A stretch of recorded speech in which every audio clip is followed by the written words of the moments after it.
د لغمان ولایت د کرنې او مالدارۍ ریاست مسؤلین وایي په دې ولایت کې په 102 هکټاره کرنیزه ځمکه املوک کرل شوي چې شاوخوا به ورڅخه 1500 ټنه حاصلات ترلاسه شي.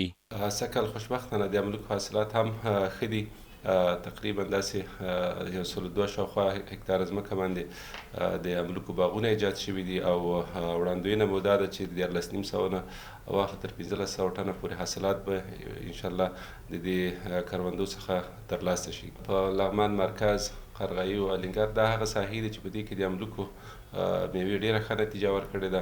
یو 15% پورې تقریبا داسې حاصلاتو کې ښه والی راغلی ده. د همدرد په وینا باغ لرونکو ته د مرضونو او آفتونو د مخنیوي په برخه کې تخنیکي مشورې هغه څه دي چې د املوکو په حاصلاتو کې زیاتوالی راوستی.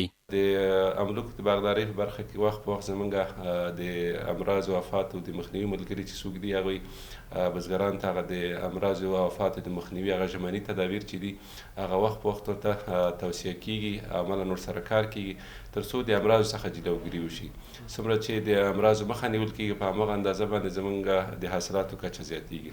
بل لور ته باغ لرونکي وایي سږکال د املوکو حاصلات ښه وو. نو سږکال انشاءالله الرحمن حاصل یې ښه ده.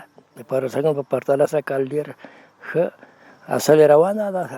وینې نو که د پرسګن په پرتله سږکال دې څه فکر وکړه چې ورخ وی دا یو په 15 نورم غټېدل او غټوالی هغه بس د باران ورخ سره دا ډېر ښه غټېږي او کېږي. بیا هم سره لږ ور ستنې ترې لاندې ایښي. غوښتنې هم دا دي چې لکه ناچیزه شی که نه یو قسم جایبي دي د پنکچي امراضو په مقابل کې لسونو کې ودانې ښودل کېږي. باید توجه یې غواړو چې دې سره همکاري وکړي.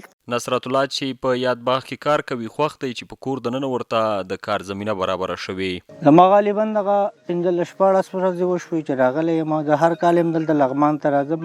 والله بېحده خوشحاله یستو چې خپل وطن کې کار کوو، د پردی وطن د ناخوالو نه خلاص شي. نو په دې مطمئن یستو یا لږ او یا ډېر خو خپل وطن کې او د چا دغه راباندې منت نشته دی. امنیت الحمدلله په ګرد افغانستان کې امنیت دی. لغمان ته ګوشتې د هر ځای ته موږ سفر کړی دی او کوو. نو د امنیت د الله پاک دې وکړي چې داسې برقراره پاتې شي. دا چې املوکو په دې ولایت کې ښه نتیجه ورکړې اوس هیلې دا دي چې حکومت او اړونده موسسې دې برخې ته ځانګړې پاملرنه وکړي څو دا ولایت په ځان بسیا او د یا د میوې باغداري پکې پرمختګ وکړي.